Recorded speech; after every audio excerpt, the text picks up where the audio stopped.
कि जो फ़िरऔन बैठे हैं बिलखुसूस मिल्लत के असासों पर, उनके ख़िलाफ़ आवाज़ बुलंद करना आज वक्त की मैं समझता हूँ बहुत बड़ा चैलेंज है ये।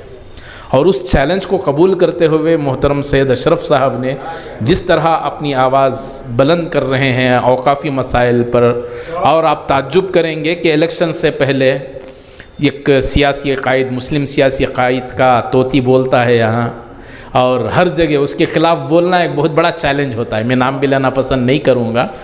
उस वक्त इलेक्शन से पहले कई चैनलों के सामने बैठकर उन्होंने सबसे पहले ये आवाज़ बुलंद की थी कि ऐसा सियासी कायद जो किसी दूसरे सियासी कायद को खुदा का दर्जा दे दे वो मुसलमान नहीं हो सकता। ये ऐलान करने वाले मोहतरम सैयद अशरफ साहब थे। तो ये जुरतमंदी, ये बेबाकी भी ज़रूरी है, और मिल्लत का यकीनन ये क्रीम है जो हमारे सामने मौजूद है। या और चीज़ कि हम लोग इसकी कदरदानी नहीं करते, जीते जी इन फ़नकारों की हौसला अफजाई नहीं होती, उनके फ़न का एतराफ़ नहीं किया जाता। ये अफसोस है मिल्लत इस्लामिया के लिए। अलगरज़ एक मोतबर शख्सियत आज हमारे दरमियान तशरीफ़ फरमा है मोहतरम सैयद अशरफ साहब। यहाँ कहना ये ज़रूर चाहता हूँ, मैंने कई जगह कहा भी है कि हम यहाँ जो हैं उर्दू की वजह है। हम जो कुछ भी यहाँ बैठे हैं हम उर्दू की वजह हैं, उर्दू के लिए बैठे हैं। देखिए, उर्दू जो ज़ुबान जो है ये हमारी मुसलमानों की ज़ुबान नहीं है, मैं मानता नहीं इस बात को। ये हिंदुस्तानी ज़ुबान है, मुसलमानों की ज़ुबान बिल्कुल नहीं है। इसलिए मैं कह रहा हूँ कि मैं सारे हिंदुस्तान का दौरा किया, बहुत कम उम्र में जो है ना अल्लाह ताला ने मुझे बड़ी बड़ी जगह मुझे बैठने उठने का मौका भी दिया। मैं एक छोटी चीज़ कहना चाहता हूँ कि क्यों मैं ये कह रहा हूँ कि मुसलमानों की ज़ुबान नहीं है, इसलिए कि इस देश के प्राइम मिनिस्टर जनाब मरहूम पी नरसिम्हा राव उर्दू दान थे। पी नरसिम्हा राव उर्दू दान थे, आई के गुजराल साहब उर्दू दान थे, देवी लाल उर्दू दान थे, प्रकाश सिंह बादल जो पगड़ी रखते थे, सिक्स कम्युनिटी से उनका ताल्लुक था, वो भी उर्दू दान थे। विजय भास्कर रेड्डी जो आंध्रा के चीफ मिनिस्टर थे वो भी उर्दू दान थे। हमारे कर्नाटक के चीफ मिनिस्टर धर्म सिंह भी उर्दू दान थे, और आज खरगे साहब भी उर्दू दान है। HR भारद्वाज साहब भी थे। क्या ये मैं फ़ख्र से कह रहा हूँ, मुझे फ़ख्र है कि ये लोग जो है ना उर्दू दान हैं, उर्दू दान थे इन्होंने। मैं मेरी ज़िंदगी का एक वाक़या, छोटा सा वाक़या सुनाना चाहूँगा।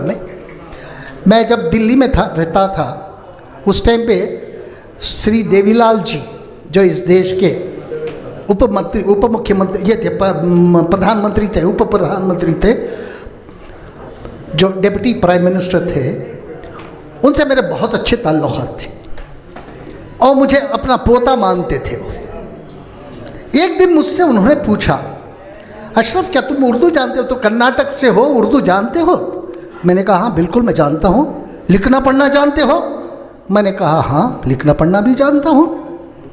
तो तुम मेरा एक काम करोगे, ये मुख्यमंत्री थे उस दिन, उस टाइम पे हरियाणा के, नहीं उस टाइम पे जब मुझे उन्होंने बुलाया, जब मुख्यमंत्री थे हरियाणा के, तो उन्होंने कहा कि मेरा एक काम करना है तुम्हें। क्या? मैं एक बात बताऊं तुम्हें, मैं उर्दू दान हूँ। उन्होंने मुझसे कहा कि मैं उर्दू दान हूँ। देवीलाल जी कह रहे हैं कि मैं उर्दू दान हूँ, मुझे हिंदी नहीं आती, मुझे अंग्रेजी नहीं आती, पंजाबी आती है, लेकिन पंजाबी मैं बोल लेता हूं, हिंदी भी बोल नहीं सकता, मैं हरियाणवी बोलता हूं, अंग्रेजी तो मैं समझता भी नहीं हूं, उर्दू में लिखता पढ़ता हूं, उर्दू में लिखना पढ़ना आता है मुझे, क्योंकि मैं उर्दू में तालीम हासिल किया।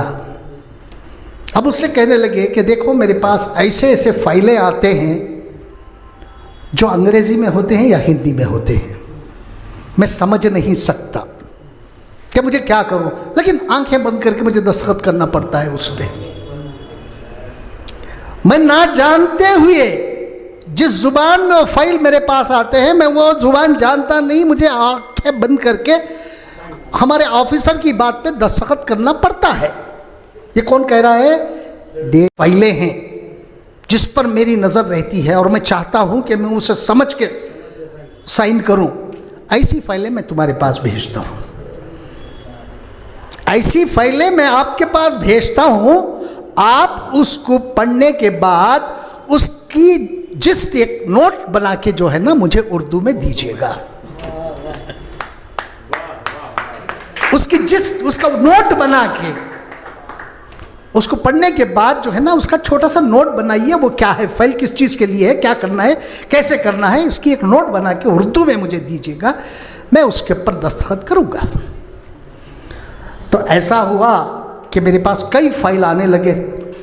अब विश्वनाथ जी मुझसे कहने लगे, जो उस वक्त मैं विश्वनाथ प्रताप सिंह के साथ था, जो हिंदुस्तान के वज़ीर आज़म बने बाद में, तो वो कहने लगे कि तू मेरा काम छोड़ के देवीलाल जी का काम कर रहा है, तू मेरा सियासी मुशीर है लेकिन काम उनका कर रहा है। मैंने कहा कि मैं इनका उनका काम नहीं बल्कि उर्दू का काम कर रहा हूँ।